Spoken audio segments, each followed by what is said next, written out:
At the beginning of the 20th century, Argentina was projected to the world as a growing nation, a rich land with an expanding economy and a strong connection with Europe, driven by a great wave of migration that increased its population, strengthened its cities and consolidated its agro-export model based on the production of meat and cereals. For decades, this model generated prosperity, but it also created a deep dependence on foreign trade, which meant that the country's stability was linked to international factors that it could not directly control. Beneath this image of progress there was a more complex reality, since political and economic power was concentrated in a small elite made up of large landowners and groups linked to financial interests, which limited the real participation of large sectors of the population. Although the political system was presented as democratic, in practice it was conditioned by control mechanisms, where important decisions did not arise from the people as a whole, but from closed structures that made any profound transformation difficult. As time went by, the middle and working classes began to demand changes, demanding greater participation, social rights, and a real presence within the state, which generated growing pressure on a system that was advancing more slowly than society demanded. At the beginning of the 20th century, the arrival of reforms such as universal male suffrage allowed a partial opening of the political system, and figures such as Hipólito Yrigoyen represented an attempt to integrate new social forces within institutional power. However, that balance was fragile, and largely depended on a stable economy that would soon be affected by a global event that would change the course of the country. The crisis of 1929 caused a collapse in the international economy, and Argentina, depending on foreign trade, suffered a drop in its exports, an increase in unemployment and growing social uncertainty that weakened the existing economic and political structure. In 1930, a coup d'état led by General José Félix Uriburu broke the constitutional order and began a period known as the infamous Decade, characterized by electoral fraud, corruption, and control of the political system by traditional sectors. During that period, democracy was maintained in appearance, but it lost legitimacy, since access to power was manipulated and institutions did not truly represent the popular will. In the midst of this context of crisis and mistrust, a profound transformation began to emerge that would give rise to one of the most influential movements in Argentine history. In the 1940s, Juan Domingo Perón appeared, a military man who understood that power could not only be imposed, but also built from a direct connection with society.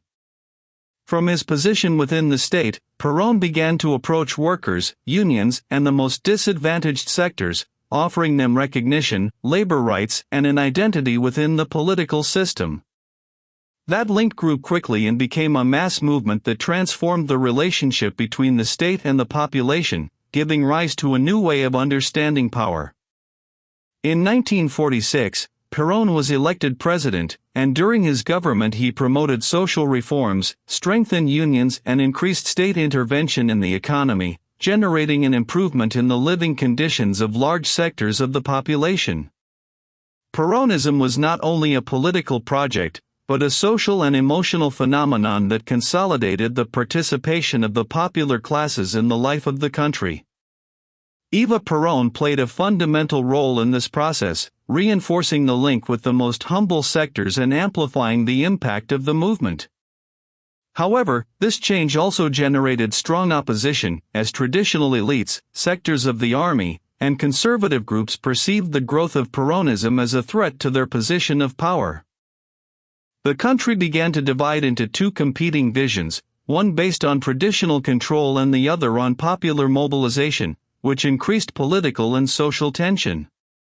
In 1955, a new coup d'état overthrew Perón, banned his movement and tried to eliminate his influence, but failed to erase his social base, which continued to be present in Argentine society. From that moment on, the country entered a cycle of instability characterized by the alternation between weak civilian governments and new military interventions, which prevented the consolidation of a stable political system. In 1966, another military coup brought Juan Carlos Anguania to power, establishing an authoritarian regime that suspended democratic institutions and restricted political activity. However, society had changed, and protests began to intensify, reaching a key point in 1969 with the Cordobazo, a massive mobilization that evidenced social discontent and the system's inability to contain it. In 1973, Peronism returned to power with the return of Juan Domingo Perón, but the context was much more complex, with a deeply polarized society and a significant increase in political violence. After Perón's death in 1974, the situation deteriorated rapidly, and in 1976 a new coup d'etat established a military dictatorship headed by Jorge Rafael Videla. That period was marked by authoritarian control, systematic repression, and a policy aimed at eliminating any form of opposition, which left a deep mark on Argentine society. The economic crisis and the erosion of the regime intensified over time, and in 1982 the defeat in the Falklands War accelerated the fall of the military government. In 1983, Argentina regained democracy with the election of Raúl Alfonsín, beginning a process of institutional reconstruction after decades of instability.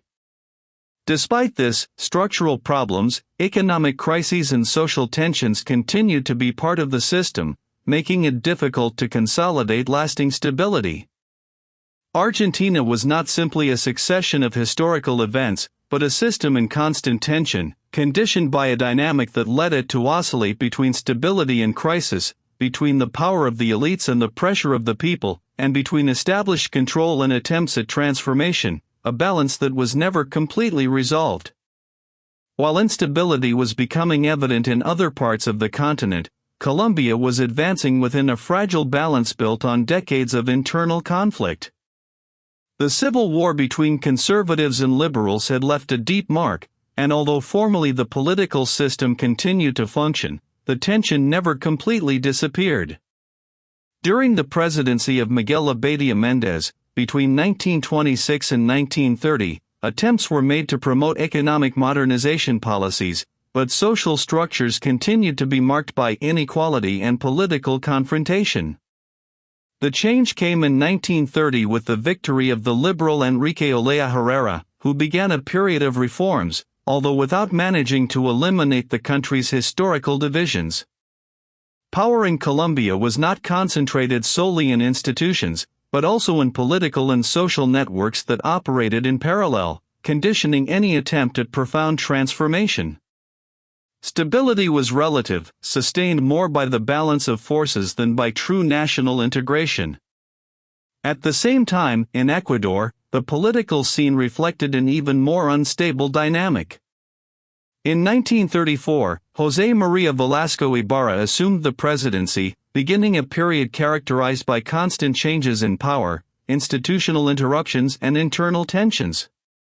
In 1940, Carlos Alberto Arroyo del Rio entered the government and oriented his policy towards a direct approach with the United States, giving up the Galapagos Islands as a military base. This decision marked a turning point in the country's foreign policy and evidenced the influence of international factors in the region. In 1941, Ecuador faced Peru in a border conflict that ended in a significant defeat and the loss of approximately 174,000 square kilometers of territory. This fact further weakened the internal structure of the state and increased social pressure. Velasco Ibarra returned to power on several occasions, reflecting a lack of structural stability. His leadership relied on popular support, but the political system remained unable to consolidate. In 1960 he returned to the presidency with a nationalist policy that generated tensions with the United States, especially after the discovery of important oil reserves. The situation led to a new military coup in 1961, confirming that control of power in Ecuador continued to depend largely on the armed forces. During the following years, the country went through a period of military governments, junta, and continuous political crises. It would not be until 1979 when a constitutional system was re-established, beginning an attempt at institutional reconstruction. Meanwhile, in Mexico, the beginning of the 20th century was marked by one of the most transformative processes on the continent, the Mexican Revolution. Since 1876, the country had been under the control of Porfirio Diaz, whose regime, known as the Porfiriato, had boosted economic growth through foreign investment, especially from the United States and the United Kingdom. More than 24,000 kilometers of railway were built and strategic sectors such as mining and oil were developed. However, this growth did not translate into equitable improvement for the population. Land and wealth were concentrated in a few hands, while millions of peasants lived in conditions of extreme poverty. In 1909, foreign investments exceeded $1 billion, but social inequality continued to increase. The stability of the regime depended on the control of internal order, maintained by the army and police forces. Tensions began to intensify when Francisco I. Madero published the Plan of San Luis Potosí in 1910, in which he demanded effective suffrage and no re-election, denouncing the lack of legitimacy of the system. That same year, on November 20, 1910, the revolution broke out. The conflict spread rapidly throughout the country, with key focuses in Puebla and Chihuahua. Figures such as Francisco Pancho Villa and Emiliano Zapata emerged as leaders of popular movements. Villa represented a dynamic military force in the north, while Zapata embodied the peasant struggle in the south, focused on land redistribution. Zapata's motto, "Land and Freedom," synthesized the core of the conflict: the fight for ownership of the land and the dignity of the peasants. As the revolution progressed, the country entered a complex phase in which different factions competed for control of power. Alliances changed, leaderships clashed, and the political system was transformed in the midst of violence. Mexico was not only experiencing a political revolution, but a structural transformation that would redefine its social, economic, and territorial organization throughout the 20th century. The Mexican Revolution did not end with the fall of the old regime. In reality, it was just the beginning of a new fight for control of the country. After the first confrontations, the revolutionary movement began to fragment. Different leaders, with different visions, tried to impose their nation model. Emiliano Zapata, in the South, maintained a firm position. Their fight was not for political power itself, but for land. He defended a profound agrarian reform, based on the return of land to the peasants. Their movement remained largely isolated, but it never lost its essence. It held out, even as the rest of the country changed hands. Meanwhile, Venustiano Carranza tried to consolidate a new order from the central power. Its objective was to stabilize the country under an institutional structure, but internal tensions made this process extremely complex. The conflict between factions did not disappear. It was transformed. In 1917, a new constitution was promulgated that sought to integrate many of the social demands that arose during the revolution. It included land reforms, labor rights, and limitations on economic power. It was an attempt to reorganize the country from its bases. But the violence did not stop immediately. Carranza was assassinated in 1920, which opened a new stage of transition. After a brief period of instability, Álvaro Obregón assumed the presidency. During his mandate, between 1920 and 1924, some of the reforms initiated by the revolution were consolidated. The ejidos, that is, the communal lands, were expanded and the power of the large latifundia was reduced. Debts that weighed on peasants and workers were also eliminated, trying to alleviate the social pressure accumulated for decades. However, Mexico did not isolate itself from the outside. The Obregón government strengthened its relations with the United States, seeking economic stability in a still uncertain context. In 1928, Obregón was re-elected, but was assassinated shortly thereafter. This fact once again showed the fragility of the political system. From that moment on, the country entered a phase of reorganization. Between 1924 and 1929, Plutarco Elias Calles exerted a decisive influence. His policy focused on limiting the power of traditional institutions such as the church and consolidating a stronger state. Agrarian reform continued to advance, distributing millions of hectares of land, while financial and agricultural structures designed to sustain the change were developed. In 1929, the National Revolutionary Party was founded, which would later evolve to become the axis of the Mexican political system for decades. Mexico was beginning to stabilize, but it did so through a controlled model. The revolution had ended as an open conflict, but its effects continued to define the country. In 1934, Lázaro Cárdenas assumed the presidency and took the process even further.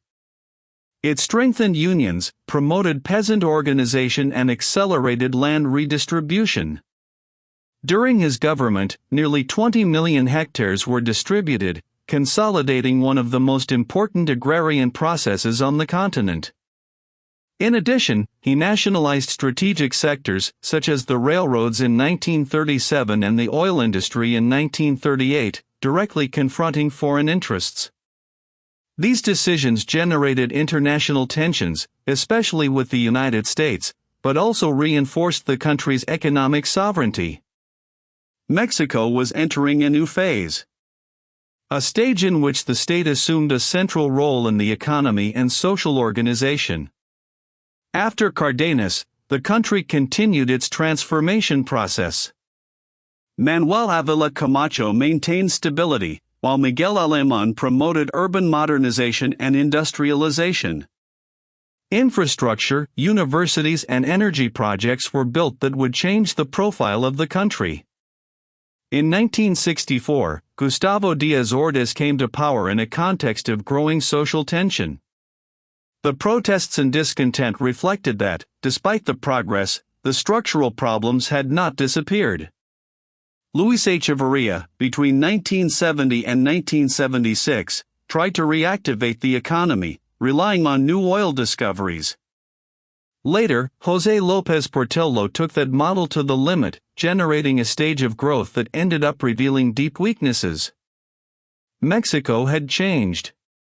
It had gone from a dictatorship to a revolution, and from the revolution to a stable but controlled political system. A country that had managed to transform itself, but without completely eliminating its internal tensions. At the same time, in Paraguay, development followed a different path. After the First World War, the country remained a relatively isolated structure. Under the leadership of Eligio Ayala, between 1924 and 1928, an opening process began, although limited. In 1932, the Chaco War against Bolivia broke out, a brutal conflict that deeply marked the country's history. The result was continued political instability. Governments that fell, coups d'état, and a permanent struggle for control of power. In 1936, President Eusebio Ayala was overthrown, and new factions took control of the state.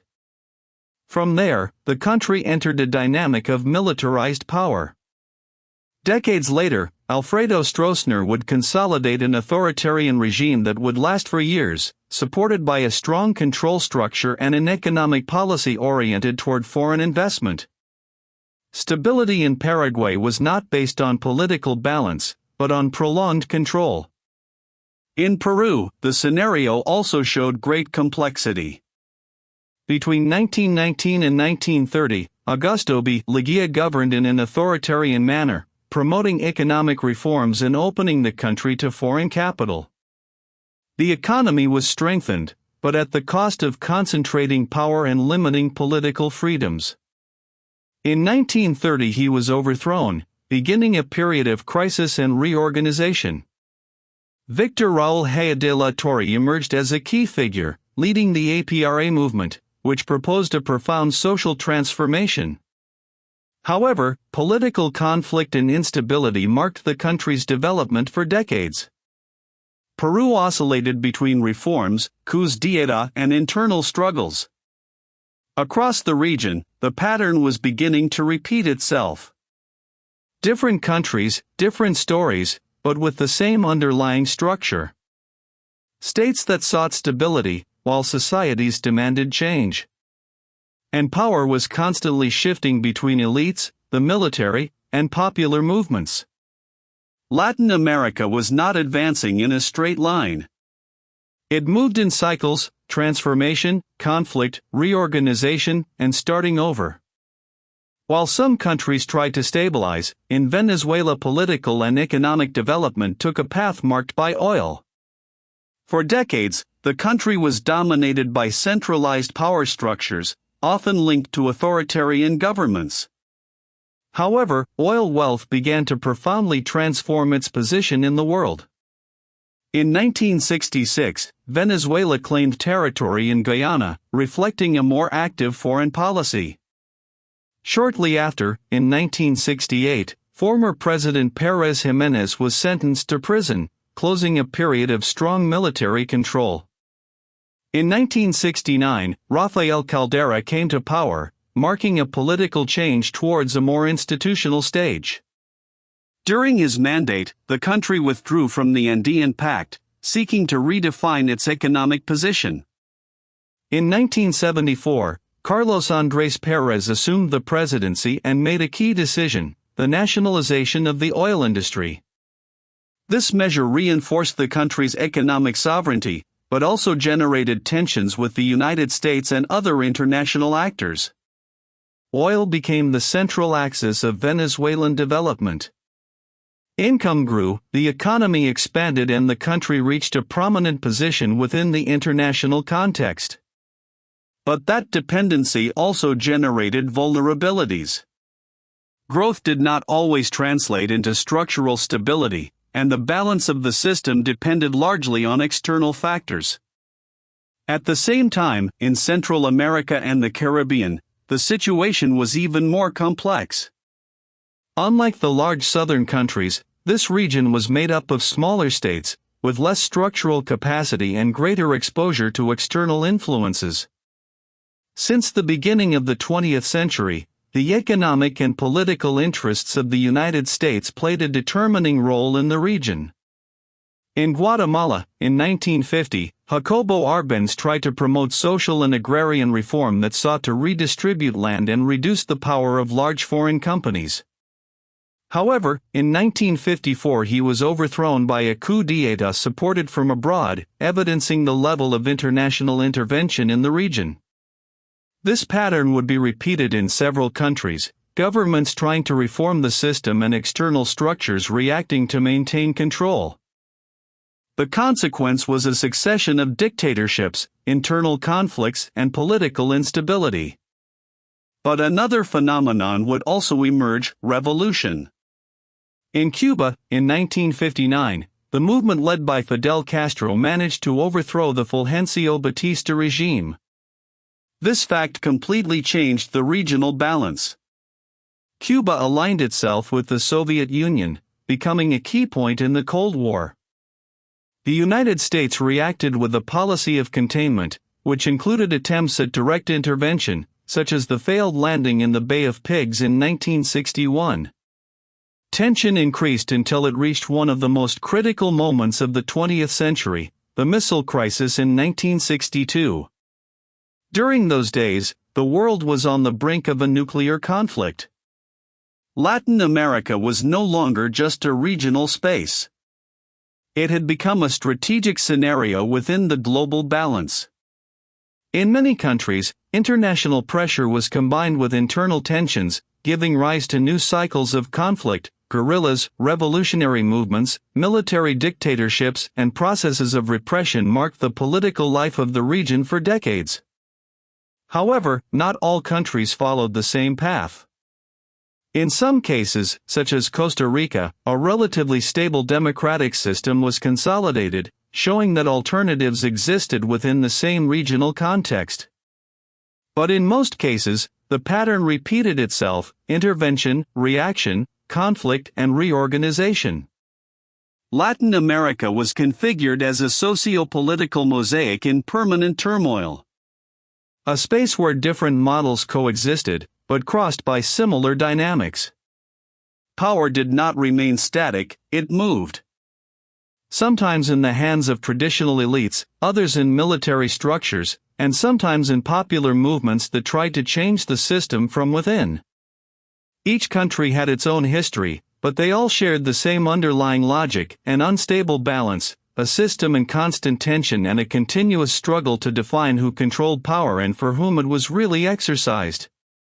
The power dynamics in Latin America did not stop in the large southern countries.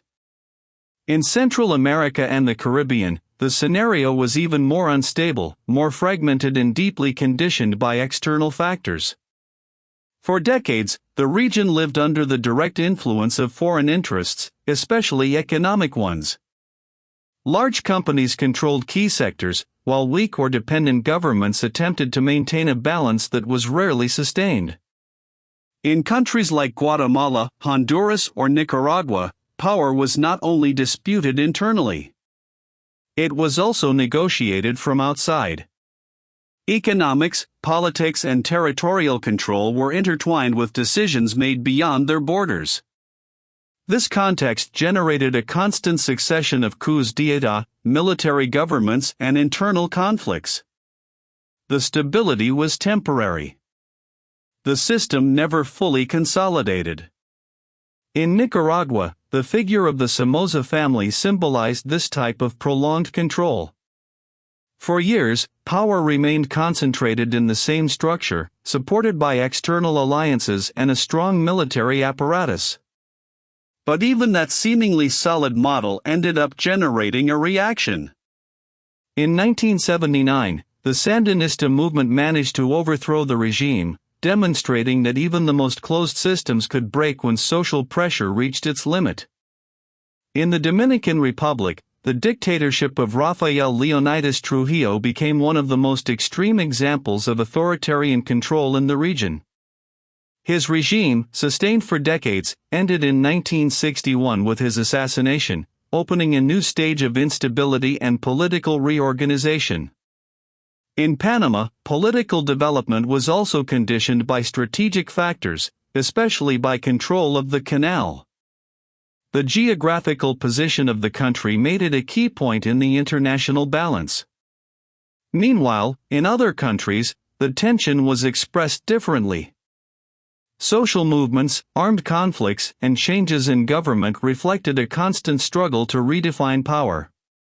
But the pattern remained the same. The region did not advance in a straight line, it moved in cycles. Each attempt at stability generated new tensions. Each control structure ended up facing an opposing force. In this scenario, power was not a fixed position. It was a constant movement. Sometimes in the hands of traditional elites. Other times in military structures. And at certain moments, in popular movements that sought to transform the system from within. Latin America was not a uniform bloc. It was a mosaic, a set of different realities, but connected by the same deep logic. An unstable balance. A system in permanent tension. And a constant struggle to define who controls power, and for what purpose it is exercised. When looking at the entire route, the pattern becomes evident. The countries changed, the leaders too, but the underlying structure was repeated. Power rarely came from below, it was organized from above, or from outside. The elites sought to maintain control, while the popular movements tried to break it, and between them the system came into constant tension. When the pressure increased, intervention appeared, sometimes military, sometimes economic, sometimes silent, but always decisive. The result, almost always, was the same. A reorganization of power without a complete transformation of the system. Democracies emerged, but they were fragile. Governments changed, but structures remained. And when the balance failed, the cycle began again. Intervention, reaction, conflict, reorganization, and start again. That was the operating mechanism that defined much of Latin America in the 20th century. A system where power does not disappear, it only changes hands, and where stability is never permanent, but rather a pause between conflicts.